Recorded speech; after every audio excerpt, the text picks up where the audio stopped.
Gereja mengucapkan selamat hari Minggu dan selamat beribadah di rumah masing-masing. Semoga damai Tuhan senantiasa beserta kita. Perkenankan kami, Majelis Gereja, mengingatkan dan menghimbau kepada Bapak, Ibu, serta Saudara untuk selalu menjaga kesehatan dengan tetap mematuhi protokol kesehatan, seperti memakai masker jika keluar rumah, menjaga jarak dan menjaga kontak fisik dengan orang lain, serta cuci tangan dengan sabun dan air yang mengalir. Warta Majelis GKJ Minomartani, Minggu 25 April 2021. 1. Ibadah tatap muka. Diberitahukan kepada segenap warga GKJ Minomartani maupun Bapak, Ibu, dan Saudara yang mengikuti ibadah secara online melalui channel YouTube GKJ Minomartani bahwa Majelis Gereja akan melaksanakan ibadah tatap muka secara terbatas mulai bulan Mei 2021. Adapun teknik pelaksanaan dan sosialisasi ibadah tatap muka ini akan diinformasikan melalui wilayah-wilayah. Di akhir ibadah minggu ini akan disampaikan video sosialisasi pelaksanaan ibadah tatap muka. Dimohon Bapak, Ibu, serta Saudara berkenan memperhatikannya. 2. Pelayanan sakramen perjamuan kudus. Diberitahukan kepada segenap warga GKJ Minomartani maupun Bapak, Ibu, dan Saudara yang mengikuti ibadah secara online melalui channel YouTube GKJ Minomartani bahwa dalam ibadah Minggu 2 Mei 2021 akan dilayankan sakramen perjamuan kudus pagi pukul 8 WIB secara online live streaming dan sore pukul 18 WIB secara live delay. 3. Pelayanan sakramen baptis. Dalam ibadah Minggu 9 Mei 2021 pukul 8 WIB akan dilayankan sakramen baptis anak bagi Damario Kaindra Andesku, putra Bapak Ibu Anugerah Kukuh Prasetyo, dengan alamat Jalan Belanak 1 nomor 9 Minomartani, masuk wilayah 2. 4. Bagi Bapak, Ibu, dan Saudara yang berada di luar kota dan rindu untuk memberikan persembahan, dapat melakukannya dengan cara mentransfer ke nomor rekening GKJ Minomartani di tabungan Simpedes Bank BRI Unit Depok Sleman seperti yang tertera pada layar. 5. Untuk informasi kemajelisan, persembahan, dan lainnya dapat dibaca dalam buletin Warta Gereja yang telah di-share di WA Group GKJ Minomartani. 6. Yang melayani ibadah minggu ini Bapak Andreas Kristanto, SSI. Demikian beberapa hal yang kami sampaikan atas perhatian Bapak, Ibu, serta Saudara. Kami ucapkan terima kasih.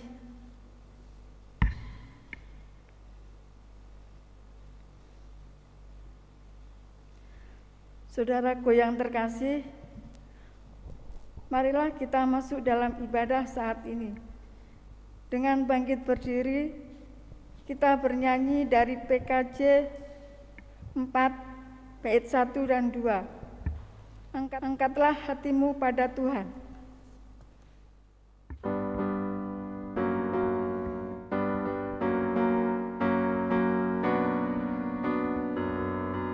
Angkatlah hatimu pada Tuhan, bunyikan kecapi dan menari.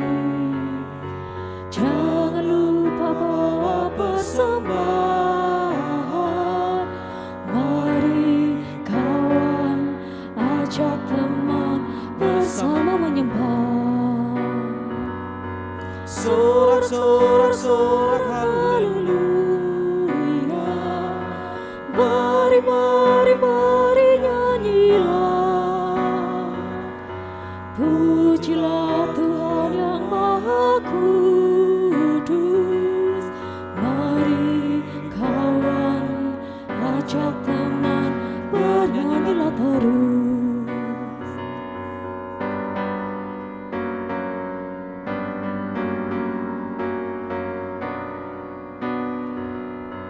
Janganlah mengaku anak Tuhan jika kau mengeraskan hati.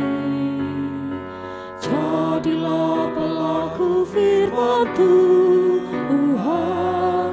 Mari kawan, ajak teman bersama menyembah.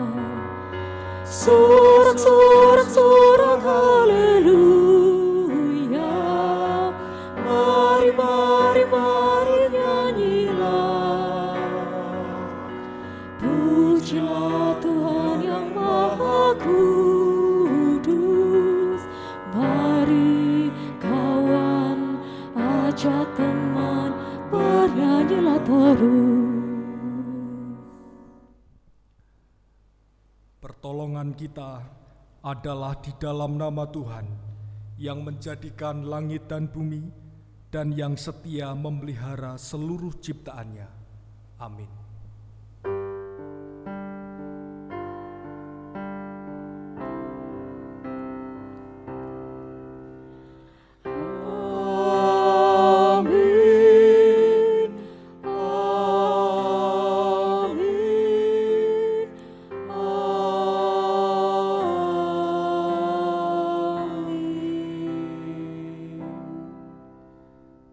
Kasih karunia dan damai sejahtera dari Tuhan Yesus Kristus kiranya ada pada saudara sekalian.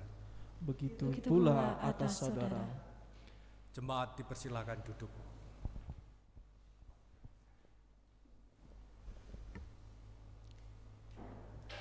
Tuhan Yesus yang telah bangkit berkenan menjumpai para murid. Ia menyapa dan menguatkan serta meneguhkan iman percaya mereka, agar dengan begitu mereka dapat melanjutkan hidup dan kehidupannya dalam damai sejahtera. Ketakutan tidak menguasai mereka lagi, tetapi sebaliknya mereka dipenuhi dengan keberanian dan mewartakan kabar sukacita akan kuasa dan kasih Tuhan. Jemaat yang terkasih, marilah kita memuji Tuhan dengan melantunkan Kidung Jemaat 187, bait yang pertama dan kedua. Yesus bangkit, nyanyilah.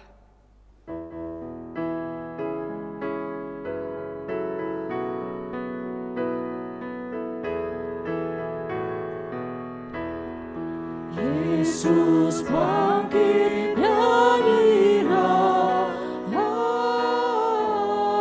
Haleluya. Sungguh mulia harinya.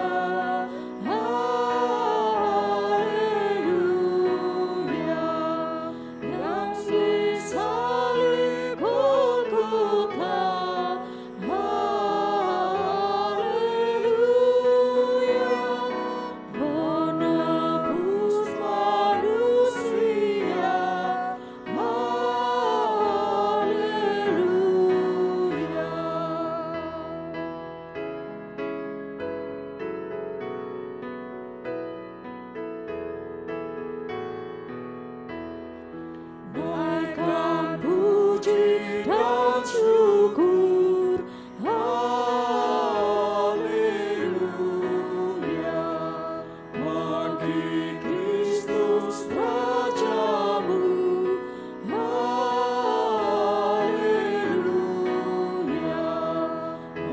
diganggu olehnya.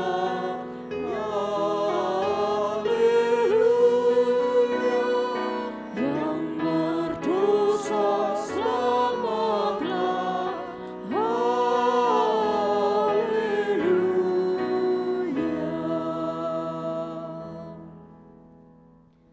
Ibu, Bapak, dan Saudara yang terkasih, marilah kita merenungkan sabda Tuhan dalam Injil Matius pasal 22 ayatnya yang ke-37 sampai 40 yang demikian. Jawab Yesus kepadanya, "Kasihilah Tuhan Allahmu dengan segenap hatimu dan dengan segenap jiwamu dan dengan segenap akal budimu. Itulah hukum yang terutama dan yang pertama. Dan hukum yang kedua, yang sama dengan itu ialah, kasihilah sesamamu manusia seperti dirimu sendiri. Pada kedua hukum inilah tergantung seluruh hukum Taurat dan kitab para nabi." Bapak, Ibu, serta anak-anak yang terkasih, dengan memperhatikan sabda kasih ini, maka nyata sekali akan kekurangan bahkan dosa-dosa kita. Masih sering kita abai terhadap dan enggan untuk melakukannya. Oleh karena itu, marilah kita datang kepada Tuhan untuk menyatakan penyesalan kita, seraya kita memohon belas kasihan-Nya. Melalui lagu dalam Nyanyikanlah Kidung Baru 10, kita nyanyikan bait yang pertama dan kedua, dari Kungkungan Malam Gelap.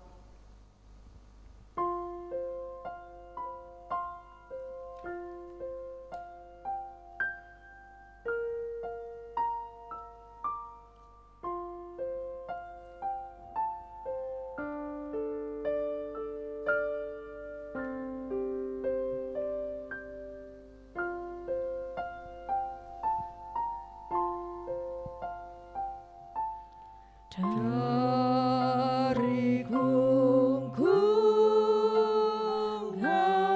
malam gelap, Yesus Tuhan, ku datanglah,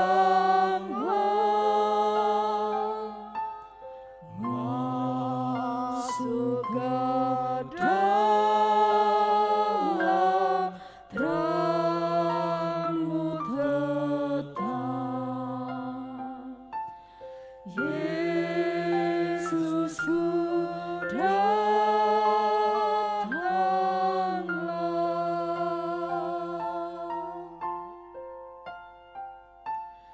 Dari sengsara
anugerah kasih Allah tersedia bagi setiap kita yang mengakui segala dosa dan pelanggaran kita, dan anugerah kasih Allah menuntun setiap kita umat-umatnya.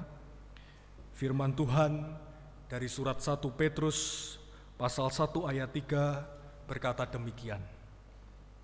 Terpujilah Allah dan Bapa Tuhan kita Yesus Kristus, yang karena rahmat-Nya yang besar telah melahirkan kita kembali oleh kebangkitan Yesus Kristus dari antara orang mati, kepada suatu hidup yang penuh pengharapan, untuk menerima suatu bagian yang tidak dapat binasa, yang tidak dapat cemar, dan yang tidak dapat layu, yang tersimpan di surga bagi kamu. Dan petunjuk hidup baru terambil dari surat Filipi pasal 3 ayat 10-11. Yang ku kehendaki ialah mengenal Dia dan kuasa kebangkitannya dan persekutuan di dalam penderitaannya, di mana aku menjadi serupa dengan Dia di dalam kematiannya, supaya aku akhirnya beroleh kebangkitan dari antara orang mati.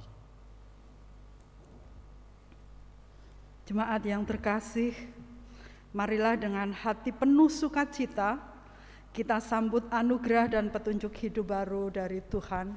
Kami undang jemaat untuk bangkit berdiri. Kebangkitannya telah membawa kita kepada hidup yang penuh pengharapan dan yang memanggil kita untuk semakin mengenalnya. Kita bernyanyi dari Kidung Jemaat 340, bait yang pertama dan kedua. Hai bangkit bagi Yesus.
Dipersilahkan duduk kembali.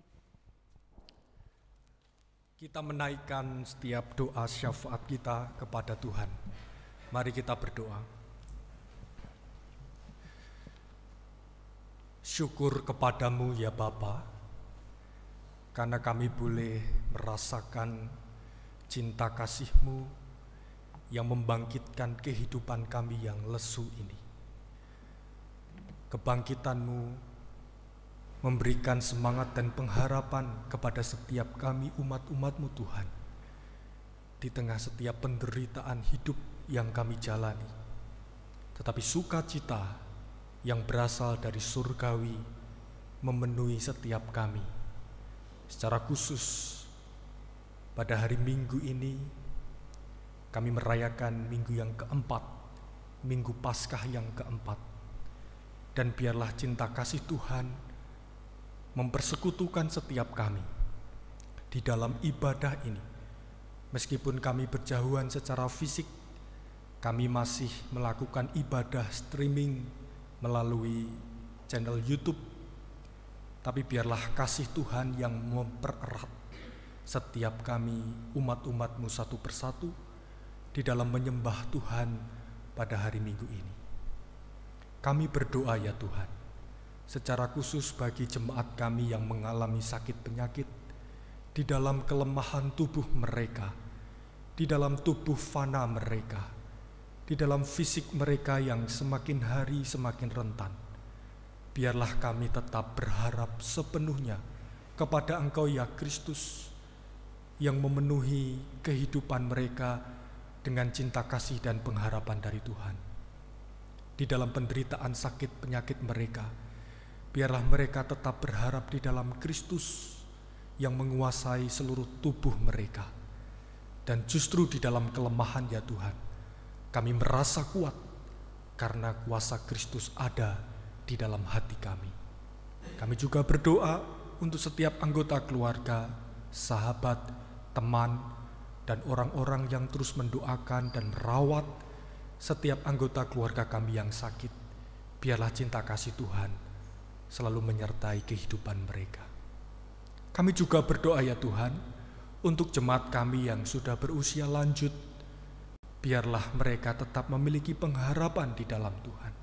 Di tengah usianya yang semakin hari semakin menua, di dalam keterbatasan mereka, di tengah ketidakberdayaan mereka, biarlah mereka tetap merasakan kekuatan yang berasal dari Tuhan. Di dalam usia lanjut mereka boleh membagikan semangat iman, membagikan teladan iman kepada anak-anak, kepada cucu-cucu, dan seluruh anggota keluarga. Dan justru ya Tuhan, di tengah usia lanjut mereka tetap memiliki iman dan pengharapan yang berasal dari Tuhan. Kami juga berdoa ya Tuhan untuk anak-anak kami di dalam proses studi mereka. Kami berdoa untuk mereka Tuhan, di dalam pertumbuhan mereka. Kami mendoakan mereka supaya anak-anak kami bertumbuh tidak hanya fisik, tetapi juga bertumbuh di dalam karakter mereka, bertumbuh di dalam iman mereka. Semakin hari mereka semakin mencintai Tuhan, dan semakin hari mereka semakin mengenal Tuhan di dalam setiap kehidupan mereka. Sehingga anak-anak kami semakin hari boleh bertumbuh menjadi pribadi yang baik, yang matang, sehingga cita-cita yang mereka harapkan boleh terkabul di dalam kuasa dan pengharapan yang berasal dari Tuhan. Kami juga berdoa ya Tuhan untuk setiap keluarga-keluarga kami, jemaat-Mu di GKJ Minomartan ini. Ada begitu banyak masalah ya Tuhan di tengah keluarga kami. Ada begitu banyak hal yang seringkali membuat relasi menjadi tidak harmonis, relasi menjadi retak satu dengan yang lain. Tapi kami percaya di dalam cinta kasih Tuhan, semuanya itu boleh pulih, semuanya boleh utuh kembali. Kami boleh belajar untuk saling mengasihi, saling mengampuni, karena kuasa Kristus ada di tengah-tengah keluarga kami. Kami juga berdoa ya Tuhan untuk setiap orang tua yang bekerja susah payah membanting tulang untuk mencukupi kehidupan ekonomi keluarga kami satu persatu. Biarlah Tuhan memberikan kekuatan, pintu berkat kepada setiap mereka, sehingga orang tua kami Tuhan juga anugerahi berkat, sehingga melalui pekerjaan mereka setiap orang tua kami boleh mencurahkan segala sesuatunya menjadi pintu saluran berkat dimanapun mereka berada. Kami juga berdoa ya Tuhan untuk gereja-Mu di tempat ini, GKJ Minomartani. Kami berdoa untuk pendeta kami, Pendeta Kriswoyo bersama dengan keluarga. Tuhan berkati, berikan kekuatan dan kesehatan kepada hamba-hamba-Mu ini. Kami juga berdoa untuk majelis gereja di tempat ini. Kami juga berdoa untuk panitia, komisi-komisi yang ada, dan seluruh program yang sudah direncanakan, sudah disepakati bersama-sama di GKJ Minomartani. Biarlah Tuhan memberkati semuanya.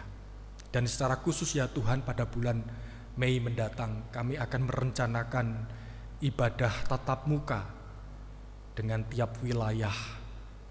Biarlah melalui protokol kesehatan kami boleh datang di tempat ini dan kami boleh bersekutu bersama-sama di tempat ini. Biarlah ini menjadi kesempatan yang baik sehingga kedepannya boleh berlangsung juga dengan baik. Kami menyerahkan segala persiapannya di dalam tangan kasih Tuhan. Kami juga berdoa ya Tuhan untuk bangsa dan negara kami, Indonesia ini. Ada begitu banyak tragedi, bencana alam di NTT, bencana alam, gempa bumi ada di Jawa Timur. Ada begitu banyak rumah yang ambruk ya Tuhan. Ada begitu banyak orang yang harus ada di posko-posko pengungsian. Dan juga kami mendengar baru-baru ini kapal selam yang tenggelam dan menewaskan 53 orang. Kami berdoa Tuhan supaya keluarga dikuatkan, keluarga dihibur di dalam masa-masa kedukaan ini. Kami berdoa untuk para pemimpin negeri kami. Biarlah Tuhan berikan hikmat, kebijaksanaan, akal budi di dalam memimpin negeri ini, sehingga perdamaian, keadilan, dan keutuhan ciptaan boleh kami rasakan, dan kami boleh menjadi bangsa yang besar, bangsa yang beradab, bangsa yang cinta kasih, bangsa yang menunjukkan toleransi satu dengan yang lain. Inilah ya Tuhan setiap doa dan permohonan kami, yang kami alaskan hanya di dalam nama Putramu yang tunggal, Tuhan Yesus Kristus. Kami berdoa dan mengucap syukur. Amin.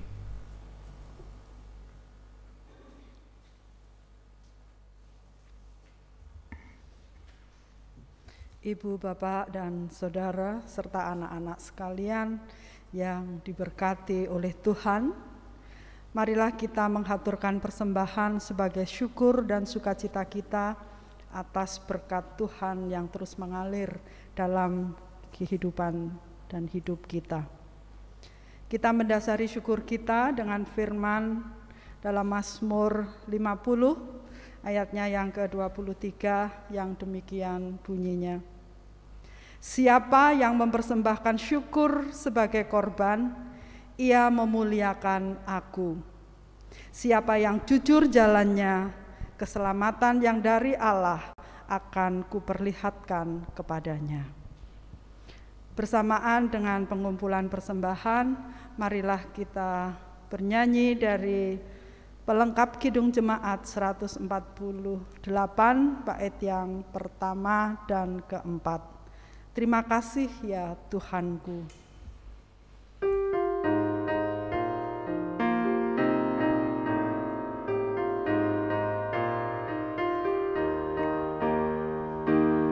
Terima kasih ya Tuhanku atas hari pemberian-Mu, hari baru limpah rahmat dan dipenuhi oleh kasih-Mu.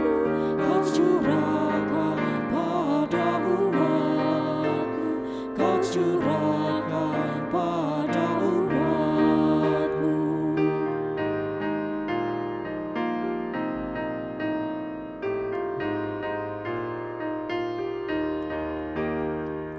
Puji syukur kuucapkan atas waktu yang Kau ciptakan. Ku taati, ku hargai di dalam kata dan perbuatanku, agar nyata hidup beriman, agar nyata hidup beriman. Kami mengundang jemaat untuk bangkit berdiri. Kita bawa persembahan kita di dalam doa kepada Tuhan. Kita berdoa.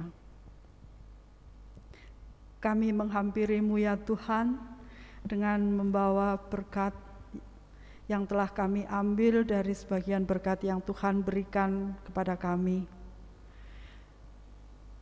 Kami menyadari bahwa apa yang kami persembahkan tidaklah sebanding dengan berkat-berkat yang Tuhan berikan kepada kami. Namun Tuhan, kami juga ingin menghaturkan persembahan semampu kami. Kiranya Tuhan berkenan untuk menerimanya, Tuhan memberkatinya, dan biarlah persembahan ini boleh menjadikan sarana untuk pelayanan Tuhan dan kemuliaan nama Tuhan saja di muka bumi ini. Mampukan kami untuk mempersembahkan hidup dan kehidupan kami, agar kami boleh menjadikan hidup kami ini sebagai buku yang boleh dibaca, boleh dilihat oleh orang lain sebagai anak-anak Tuhan. Mampukan kami untuk senantiasa taat dan setia kepada Tuhan. Kami dengan sukacita ingin mendengarkan firman-Mu ya Tuhan. Biarlah firman itu nanti menjadi pelita di dalam langkah kami untuk menjalankan panggilan hidup kami. Karena itu kami mempersembahkan Bapak Andreas untuk menyampaikan firman-Mu bagi kami semua. Bukalah hati, telinga, dan pikiran kami, sehingga kami boleh mengerti dan menjalankan firman itu di dalam kehidupan kami dengan baik. Berkati setiap persiapan yang telah dilakukan, dan ini akan menjadi berkat juga bagi jemaat Tuhan di GKJ Minomartani ini. Terima kasih ya Bapa, manakala Tuhan menjumpai kekurangan dan dosa di dalam kami mengumpulkan persembahan, kiranya Tuhan berkenan untuk mengampuni. Di dalam nama Tuhan Yesus Kristus, persembahan dan doa kami ini kami naikkan. Amin. Jemaat dipersilahkan duduk kembali. Pembacaan firman Tuhan diambil dari Injil Matius pasal 28 ayat 1 sampai 10. Kalau sebelumnya kita belajar dari Injil Lukas dan juga Injil Yohanes, di Minggu Paskah keempat ini kita belajar dari Injil Matius pasal 28 ayat 1 sampai 10. Demikianlah sabda Tuhan. Setelah hari Sabat lewat, menjelang menyingsingnya fajar pada hari pertama minggu itu, pergilah Maria Magdalena dan Maria yang lain menengok kubur itu. Maka terjadilah gempa bumi yang hebat, sebab seorang malaikat Tuhan turun dari langit dan datang ke batu itu dan menggulingkannya, lalu duduk di atasnya. Wajahnya bagaikan kilat dan pakaiannya putih bagaikan salju. Dan penjaga-penjaga itu gentar ketakutan dan menjadi seperti orang-orang mati. Akan tetapi malaikat itu berkata kepada perempuan-perempuan itu, "Janganlah kamu takut, sebab aku tahu kamu mencari Yesus yang disalibkan itu. Ia tidak ada di sini, sebab ia telah bangkit sama seperti yang telah dikatakannya. Mari, lihatlah tempat ia berbaring, dan segeralah pergi dan katakanlah kepada murid-muridnya bahwa ia telah bangkit dari antara orang mati. Ia mendahului kamu ke Galilea, di sana kamu akan melihat dia. Sesungguhnya aku telah mengatakannya kepadamu." Mereka segera pergi dari kubur itu dengan takut dan dengan sukacita yang besar, dan berlari cepat-cepat untuk memberitahukannya kepada murid-murid Yesus. Tiba-tiba Yesus berjumpa dengan mereka dan berkata, "Salam bagimu." Mereka mendekatinya dan memeluk kakinya serta menyembahnya. Maka kata Yesus kepada mereka, "Jangan takut, pergi dan katakanlah kepada saudara-saudaraku, supaya mereka pergi ke Galilea, dan di sanalah mereka akan melihat Tuhan." Yang berbahagia adalah setiap orang yang mendengarkan firman dan yang melakukannya. Haleluya.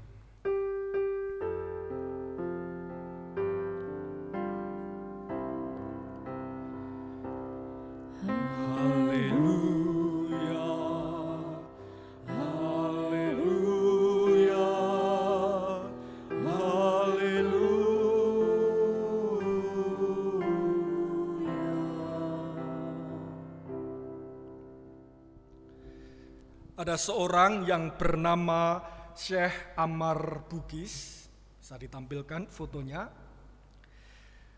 Syekh Ammar Bugis terlahir dengan penyakit, Bapak Ibu Saudara, yang namanya Werding-Hoffmann. Jadi penyakit ini adalah penyakit yang sangat khusus. Jadi penyakit yang bisa menyebabkan kelumpuhan total. Jadi lumpuh syaraf-syaraf seluruh tubuhnya kecuali mata dan lidahnya. Jadi matanya masih bisa melihat dan lidahnya masih bisa mencecap makanan. Dan si Ammar Bugis ini dia masih tetap bisa sekolah dan ayahnya tidak menyerah atas keadaan Ammar yang berkebutuhan khusus itu. Jadi bisa dibayangkan lumpuh total sejak lahir. Dia menerima kenyataan pahit itu, Bapak Ibu Saudara, dan Ammar terus berjuang dalam kehidupannya. Dan dia sempat lantang.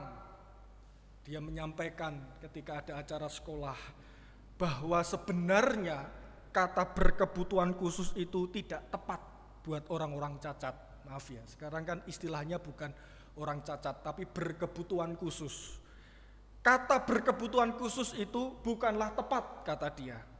Tetapi yang benar adalah berkemampuan khusus. Karena orang-orang yang berkebutuhan khusus, mayoritas mereka memiliki kemampuan khusus yang luar biasa. Jadi saya punya beberapa teman itu yang berkebutuhan khusus, Bapak Ibu Saudara, itu pintar sekali. Bisa bermain musik piano, bisa bermain gitar, bisa melakukan aktivitas-aktivitas yang kita tidak bisa lakukan itu. Dia sampai studi S1 di Universitas Jeddah di Arab Saudi dengan predikat cum laude. Nilainya begitu fantastis, luar biasa, mendekati sempurna, dan dia sadar dia punya keterbatasan tubuh. Tapi dia belajar berdamai dengan semuanya itu. Dia belajar berdamai dengan kerapuhannya, tapi dia tetap bangkit meskipun dia berkebutuhan khusus. Karirnya luar biasa, Bapak Ibu Saudara, dia menjadi wartawan bola. Apa yang membuat Syekh Ammar Bugis tetap semangat dalam hidup ini?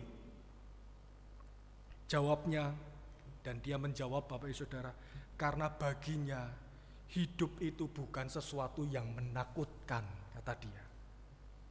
Hidup ini bukan sesuatu yang menakutkan.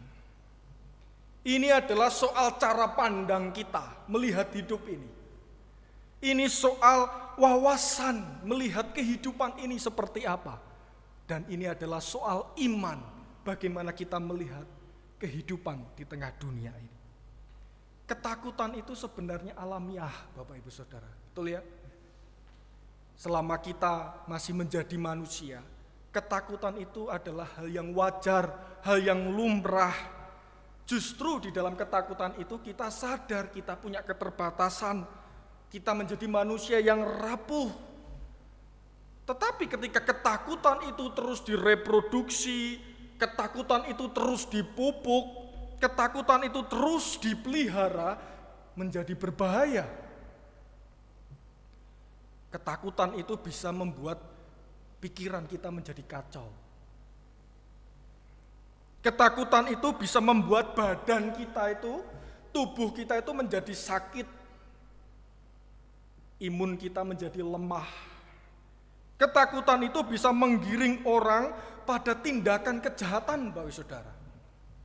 Dan bahkan ketakutan itu bisa menggiring orang berlaku kasar, menghalalkan kekerasan. Bahkan ketakutan itu dipakai oleh orang-orang yang tidak bertanggung jawab secara politik untuk menewaskan orang-orang, untuk menewaskan musuh-musuh negara-negara yang tidak disukai atau etnis-etnis lain yang tidak disukai. Kenapa? Karena ada motif ketakutan di belakang semuanya itu, bekerja di dalam pikiran dan otak kita. Dan bahkan ketakutan itu bisa membuat orang melakukan bunuh diri. Ketakutan juga dirasakan oleh para murid, Bapak Ibu Saudara. Bahkan di dalam Injil-Injil yang lain dikatakan mereka sampai berkabung, mereka sampai mengurung diri, bahkan menutup rapat-rapat. Saking takutnya, orang Jawa bilang ngelokro, tidak berdaya. sikap-sikap perasaan yang diperlihatkan para murid menyaksikan kematian gurunya. Enggak tahan Bapak Ibu Saudara melihat gurunya ada di kayu salib. Jadi semua perasaan itu berkecamuk di dalam kehidupan para murid sehingga mereka semua menutup rapat-rapat dan melogrong tidak berdaya itu. Kecewa, sedih, putus asa, semuanya itu bercampur aduk menjadi satu. Padahal Yesus pernah bersabda kepada mereka, berbicara kepada para murid ketika dalam kehidupan pelayanan mereka, bahwa jalan yang ia tempuh nanti adalah jalan penderitaan, jalan kematian dan jalan kebangkitan. Tapi sepertinya mereka tidak menangkap apa yang menjadi maksud Tuhan Yesus itu. Yang menarik Bapak Ibu Saudara, dalam suasana ketakutan itu, menjelang fajar menyingsing pada hari pertama minggu itu, pergilah perempuan. Catat ya Bapak Ibu Saudara, pergilah para perempuan, Maria Magdalena dan Maria yang lain menengok kubur. Bagi saya Bapak Ibu Saudara, kepergian para perempuan ini tidak hanya sekedar kebiasaan orang Yahudi untuk datang ke kubur Yesus pagi-pagi benar. Tetapi para perempuan itu didasari oleh cinta yang luar biasa kepada gurunya. Jadi saya merefleksikan bahwa cinta itu mengikis perasaan yang berkecamuk dalam kehidupan para murid. Dan perempuan mewakili itu. Terjadilah gempa bumi yang hebat, sebab malaikat Tuhan turun dari langit, datang ke batu itu, menggulingkannya, lalu duduk di atasnya. Malaikat itu berkata kepada perempuan itu, janganlah kamu takut, sebab aku tahu kamu mencari Yesus yang disalib itu. Ia tidak ada di sini, sebab ia telah bangkit, sama seperti yang telah dikatakannya. Mari, lihatlah tempat ia dibaringkan. Bapak Ibu Saudara perhatikan frase janganlah takut. Jadi frase janganlah takut itu menjadi pesan yang utama di dalam Injil Matius ini. Kalau kita cermati kehidupan Yesus dari kelahiran sampai kebangkitannya, frase janganlah takut itu sering menggema di Injil. Kita bisa cek mulai dari Lukas 1 ayat 30, ketika malaikat Tuhan memberitahu Maria bahwa ia mengandung bayi Yesus. Malaikat itu mengatakan apa? Janganlah takut. Pesan yang sama terjadi pada Yusuf ketika ia mempertimbangkan untuk menceraikan Maria. Dia bingung lantaran sudah mengandung bayi Yesus si Maria. Malaikat datang dan bersabda, janganlah kamu takut. Jangan takut juga disampaikan kepada para gembala oleh malaikat Tuhan ketika memberitakan kelahiran Sang Juru Selamat. Janganlah kamu takut, dan masih banyak lagi Bapak Ibu Saudara. Bahkan sampai kisah kebangkitan ini juga menggema sebuah sabda, janganlah kamu takut. Apa pesan malaikat kepada para perempuan ini Bapak Ibu Saudara? Yang pertama, yang menarik di ayat 7 tadi, segeralah pergi. Artinya apa? Jangan tunda-tunda ketika engkau mau mewartakan berita bahagia, berita kebangkitan Kristus ini. Jangan engkau tunda-tunda, segeralah pergi, cepat. Sampaikan kepada para murid. Yang kedua, katakanlah kepada para murid. Artinya apa? Para perempuan menjadi pengabar berita baik, Injil sukacita, kisah kebangkitan Yesus. Yang dulunya para perempuan itu menjadi orang yang second class, di bawah laki-laki, tapi justru di dalam pesan kebangkitan Kristus ini, para perempuan dipakai di dalam karya kebangkitan. Sampaikanlah kepada para murid yang lain di tengah situasi yang tidak berdaya itu, Bapak Saudara. Sehingga para perempuan dipakai oleh Tuhan di dalam mewartakan sabda kebenaran kisah kebangkitan itu. Saya jadi ingat kemarin ada Zoom penelitian di UGM. Mereka melakukan riset dari 10 kota di Jawa Timur, di Jawa Tengah, di Yogyakarta, dan di luar Pulau Jawa.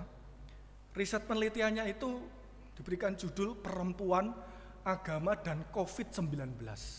Yang menarik Bapak Ibu Saudara, justru di dalam masa pandemi ini perempuan menjadi aktor penggerak. Jadi ketika suami tidak bekerja, ada yang resign, ada yang dikeluarkan dari tempat pekerjaannya, lalu di rumah, anak-anak juga di rumah, justru para perempuan di tengah kerapuhan, di tengah penderitaan ini justru menjadi aktor penggerak. Yang pertama adalah aktor penggerak ekonomi. Jadi mulai buka toko kecil-kecilan, ada yang buka kios di depan rumah, di gang-gang, di kampung-kampung, bahkan ada yang jualan online. Jadi para ibu-ibu ini begitu luar biasa menjadi penggerak ekonomi di masa pandemi ini. Pertama, penggerak ekonomi. Yang kedua adalah penggerak pendidikan. Transfer pengetahuan kepada anak-anak. Sudah bisa bayangkan nih, gurunya itu sudah stres ya, pakai WA, pakai Zoom meeting, anak-anaknya ngantuk, anak-anaknya tidur, angop-angop gitu kan. Tapi ketika ditemani oleh ibunya, itu mereka semangat, diceritai sama ibunya. Jadi peran ibu, peran perempuan di masa pandemi itu luar biasa. Dia bisa mentransfer pengetahuan kepada anak-anak. Dan itu yang penting di dalam kehidupan dan bahkan menemani anak-anak belajar. Dan yang ketiga adalah penggerak ibadah. Saya tidak tahu ya, bapak-bapak di sini malas-malas atau tidak. Para ibu-ibu, para perempuan itu menggerakkan, kalau orang Jawa bilang ngopiak-ngopiak, ayo ibadah, sudah saatnya online ini jam 8. Biasanya suami, ayah-ayah masih malas, aduh masih tidur-tiduran, anak-anak masih belum mandi, belum siap dan sebagainya. Tapi ibu di dalam riset penelitian UGM ini menjadi penggerak ibadah Bapak Ibu Saudara. Dan itu yang menarik buat saya. Seperti yang terjadi di dalam kisah Injil ini, para perempuan memiliki peran yang luar biasa di dalam kisah kebangkitan Tuhan Yesus. Pesan yang ketiga yang disampaikan malaikat, ia telah bangkit dari antara orang mati. Artinya apa? Bahwa Allah membangkitkan Yesus dari kematian menjadi tanda bahwa Yesus adalah benar di dalam kata-kata, di dalam perbuatannya, dan apa yang disabdakan itu adalah benar sesuai dengan kehendak Allah. Dan yang keempat Bapak Ibu Saudara, pesan malaikat kepada para perempuan itu, ia mendahului kamu di Galilea, dan di sana kamu akan melihat dia, Kristus yang bangkit. Kenapa kok Galilea? Karena Galilea itu adalah tempat basis pelayanan Yesus selama ini. Selama 3 tahun ini, Yesus bersama dengan para murid itu ada di Galilea. Kalau Yudea, Yerusalem itu adalah tempat elit oleh orang-orang Yahudi. Mereka berkumpul di hari-hari penting, pusat-pusat keagamaan itu ada di Yerusalem Bapak Ibu Saudara. Tapi Galilea itu adalah tempat yang biasa-biasa, tempat yang sederhana. Justru di sanalah, di area second class itu, yang dianggap kurang elit itu, tempat yang dianggap rendah dan hina itu, Yesus bangkit dan menjumpai para murid di Galilea. Saya sempat merenung ketika mempersiapkan ini Bapak Ibu Saudara. Mengapa Yesus tidak menampakkan diri kepada para murid di Yerusalem, di bait Allah yang megah? Mengapa Yesus tidak menampakkan diri di kerumunan massa yang banyak, di pasar-pasar, di jalan-jalan, menunjukkan bahwa kalau dia bangkit? Mengapa Yesus hanya menampakkan diri kepada para murid di tempat yang biasa-biasa saja itu Bapak Ibu Saudara? Alasannya adalah karena kebangkitan itu bukan sesuatu yang murahan. Kebangkitan itu memerlukan sebuah perjumpaan yang personal, dan kebangkitan itu memerlukan keputusan untuk kita percaya melihat kebangkitan Kristus itu. Segera setelah itu para perempuan pergi dengan perasaan gado-gado. setelah pesan malaikat itu ditujukan kepada para perempuan itu. Campur aduk. Dan Injil mencatatnya, mereka pergi dari kubur dengan takut. Ingat Bapak Ibu Saudara, dengan takut dan sukacita yang besar. Jadi ketakutan itu tidak hilang ya dalam kehidupan ini. Mereka pergi dari kubur dengan takut dan sukacita yang besar. Dan kedua hal ini beriringan di dalam kisah kebangkitan itu. Apa sukacita yang besar itu? Dalam bahasa Yunani, charas megales, perasaan yang penuh dengan kekaguman, perasaan yang diliputi kedahsyatan, perasaan religius yang amat mempesona Bapak Ibu Saudara, membawanya gentar, bergelimang kebahagiaan yang begitu mendalam. Bapak Ibu Saudara pernah merasakan hal yang seperti itu? Terpesona, kagum, dahsyat, melihat sesuatu yang begitu wow, wonderful. Dan itu yang dirasakan oleh para perempuan ketika mereka memberikan pesan kepada para perempuan. Yesus bangkit, mereka takjub, mereka sukacita, turut mengalami karya Allah dalam misterinya, sesuatu yang lebih besar dari perasaannya yang campur aduk itu Bapak Saudara. Dan perasaan itu tidak disimpan sendiri, tidak dinikmati oleh para perempuan itu sendiri, tapi perasaan charas megales itu dibagikan kepada murid-murid yang lain yang sedang lokro ada di rumah. Janganlah takut, pergilah kepada saudara-saudaraku. Dan Yesus tidak lagi menyebut murid, tapi menyebut saudara di dalam kisah kebangkitan di Injil Matius ini. Bapak Ibu Saudara, seorang cendekiawan Muslim yang bernama Ulil Abdallah, dia pernah nge-tweet di media sosial ya. Dia seorang Muslim. Dia mengatakan begini dalam Twitternya.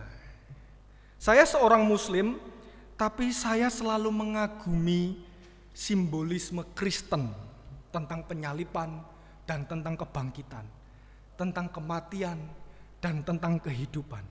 Bagi saya, itu artinya kehidupan menang. Lalu dia mengatakan, kuasa kehidupan akan menandingi kuasa kematian dan menaklukkannya. Dan itulah makna Paskah bagi saya. Loh, luar biasa ya Bapak Saudara ya. Ada seorang Muslim begitu ya, yang biasanya kerja-kerja lintas agama, lintas iman, selalu belajar sama teman-teman Kristen, bisa nge-tweet seperti ini gitu ya. Itulah makna Paskah bagi saya. Jadi habis nge-tweet itu orang-orang Islam yang lain malah membenci dia gitu ya. Wah ini Ulil ini ngawur ini ya, bicaranya wah bisa kayak gitu kan, bisa membuat orang Islam begini dan begitu. Tapi Ulil dengan pendiriannya yang luar biasa, dengan prinsipnya yang luar biasa itu, dia mengungkapkan itu. Memang itu makna Paskah yang sejati. Ketika saya mencermati tweetnya itu, memang benar Bapak Ibu Saudara. Kehidupan dan kematian itu selalu beriringan dalam dunia ini. Dua kekuatan besar itu. Tapi dalam berita Paskah disuguhkan bahwa kehidupan pada akhirnya akan selalu menang atas kematian. Apakah kita ingin melihat Yesus yang bangkit? Apakah kita mau menjadi saksi kebangkitannya? Lihatlah kehidupan ini. Lihatlah kehidupan yang penuh dengan derita ini. Dan bersahabatlah dengan kehidupan ini. Itulah tandanya kita melihat Tuhan. Kristus yang bangkit. Itulah tandanya kita mengalami damai sejahtera Tuhan. Lihatlah seorang ibu tua yang mencari sesuap nasi buat anak-anaknya. Lihatlah seorang relawan yang merawat orang-orang yang sekarat, yang sekarang ada di posko-posko pengungsian. Lihatlah seorang anak kecil yang berbagi kue dengan temannya. Itu adalah tanda saksi-saksi kehidupan di tengah dunia ini. Oleh sebab itu, sudahkah Bapak, Ibu, dan Saudara serta saya mengalami kehadiran Kristus yang membawa ketakjuban itu, perasaan charas megales itu, perasaan yang gentar, yang diliputi sukacita yang mendalam itu. Dan Yesus bisa kita temui di Galilea kita. Itu artinya adalah Yesus bisa kita jumpai di tempat kita hidup, di tempat kita berkarya sehari-hari, yang mungkin dianggap orang biasa-biasa saja, tapi Allah hadir di situ. Yesus bangkit di rumah kita, Yesus bangkit di pekerjaan kita, Yesus bangkit di proses studi kita, dan Yesus bangkit di dalam derap pelayanan gereja kita. Oleh sebab itu selamat melanjutkan karya kebangkitan Kristus. Tuhan memberkati kita. Amin. Kita bersaat teduh, kita berdoa.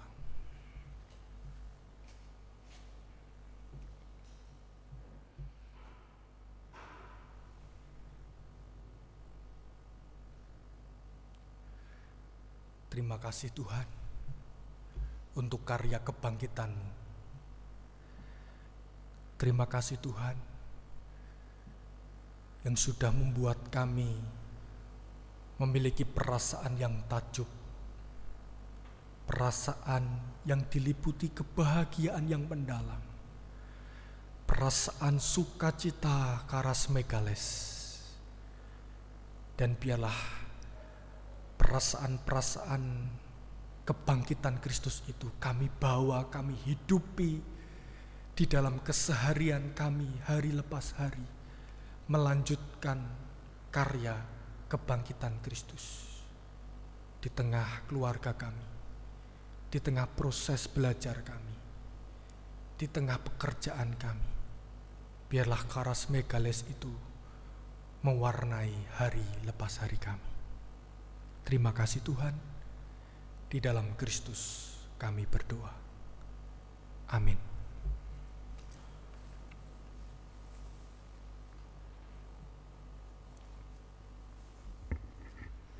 Ibu, bapak, dan saudara, serta anak-anak yang dikasihi oleh Tuhan, Tuhan telah bangkit. Ia memberikan semangat dan kekuatan kepada kita untuk menjalani panggilan hidup kita di dalam damai sejahtera.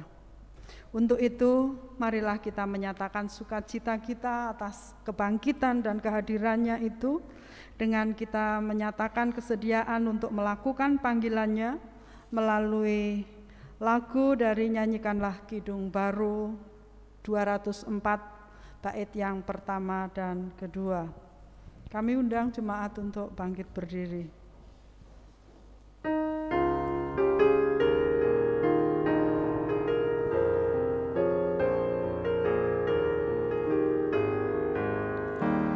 Di dunia yang penuh cemar antara sesamamu, hiduplah saleh dan benar, nyatakan Yesus dalammu, nyatakan Yesus dalammu. Nyatakan Yesus dalammu, sampaikan firman dengan hati teguh, nyatakan Yesus dalammu.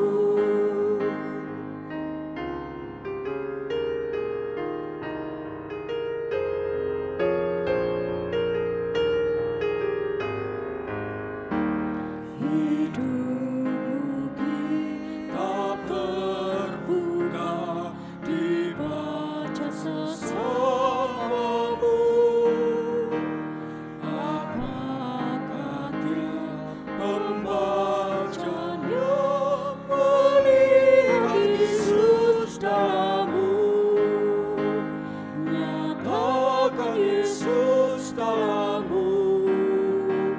Nyatakan Yesus dalammu, sampaikan firman dengan hati teguh, nyatakan Yesus dalammu. Bapak, Ibu, dan Saudara, dengan bangkit berdiri, mari kita bersama dengan umat Tuhan di muka bumi memperbarui iman percaya kita dengan mengucapkan pengakuan iman rasuli. Aku percaya kepada Allah, Bapa yang Maha Kuasa, Khalik langit dan bumi, dan kepada Yesus Kristus, Anaknya yang tunggal Tuhan kita, yang dikandung dari Roh Kudus, lahir dari anak darah Maria, yang menderita di bawah pemerintahan Pontius Pilatus, disalibkan, mati dan dikuburkan, turun ke dalam kerajaan maut, bangkit pula dari antara orang mati, naik ke surga, duduk di sebelah kanan Allah, Bapa yang Maha Kuasa, dan akan datang dari sana untuk menghakimi orang yang hidup dan yang mati. Aku percaya kepada Roh Kudus, gereja yang kudus dan am, persekutuan orang kudus, pengampunan dosa, kebangkitan daging, dan hidup yang kekal. Terimalah berkat dari Tuhan. Kasih karunia dan damai sejahtera dari Allah Bapa, cinta kasih Tuhan Yesus Kristus yang bangkit dari antara orang mati, dan penyertaan Roh Kudus senantiasa menyertai saudara sekalian. Amin.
Salam sejahtera jemaat yang diberkati Tuhan. Video ini berisi informasi tatanan baru peribadahan di Gedung Gereja Kristen Jawa Minomartani.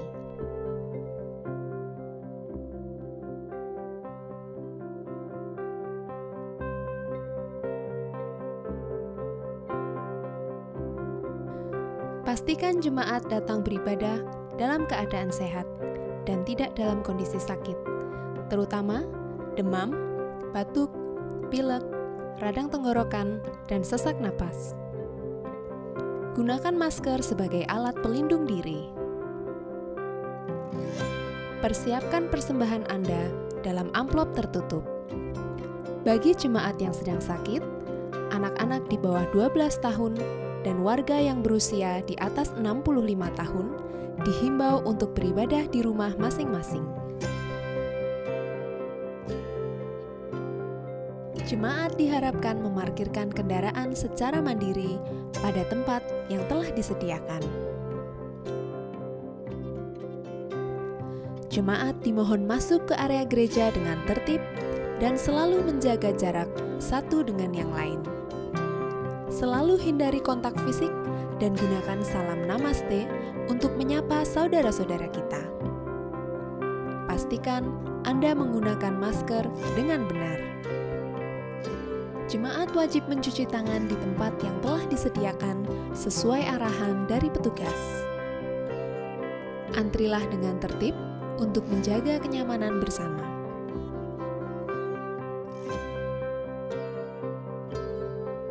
Mencuci tangan sesuai anjuran yang diberikan pemerintah.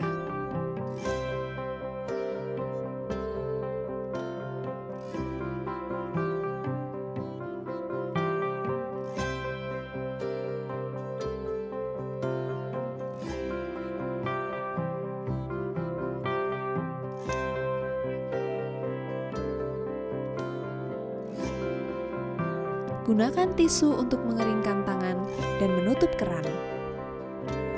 Buanglah sampah pada tempat yang telah disediakan. Petugas akan melakukan pengecekan suhu tubuh pada jemaat yang hadir.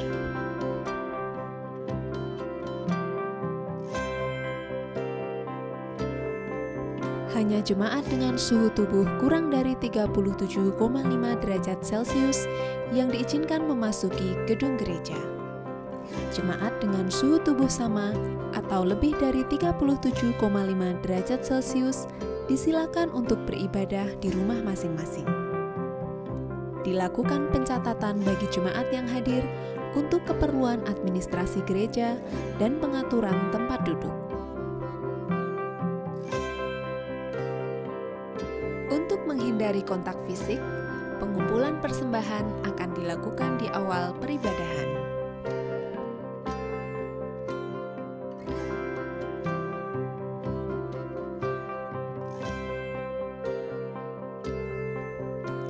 Jemaat dimohon memasukkan secara mandiri amplop persembahan yang telah disiapkan ke dalam kotak persembahan yang tersedia.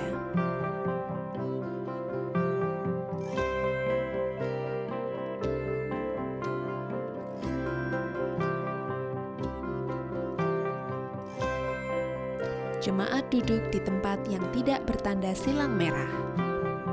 Tempat duduk jemaat akan diatur sesuai pendataan yang dilakukan. Ibadah akan dilaksanakan selama 45 menit. Dalam peribadahan, tidak dilakukan prosesi penyerahan Alkitab antara imam dan pendeta. Jemaat diwajibkan menggunakan masker selama ibadah berlangsung. Pergerakan duduk dan berdiri jemaat hanya dilakukan untuk prosesi votum, salam, serta berkat. Petugas multimedia akan mendokumentasikan ibadah untuk keperluan ibadah online. Selama ibadah berlangsung, pintu dan jendela gedung gereja dalam kondisi terbuka dan AC akan dinonaktifkan. Tersedia hand sanitizer di area pintu gereja yang dapat digunakan oleh jemaat. Mikrofon yang dipakai petugas akan diberi cover sekali pakai. Petugas pengiring ibadah akan disediakan cairan desinfektan untuk membersihkan alat musik secara mandiri. Di akhir kebaktian, jemaat diharapkan untuk tetap menjaga jarak dan gereja meniadakan prosesi jabat tangan dengan petugas ibadah maupun antar sesama jemaat. Jemaat dihimbau untuk tidak berkumpul atau berkerumun di area gereja seusai ibadah dan disilakan untuk melanjutkan aktivitas masing-masing.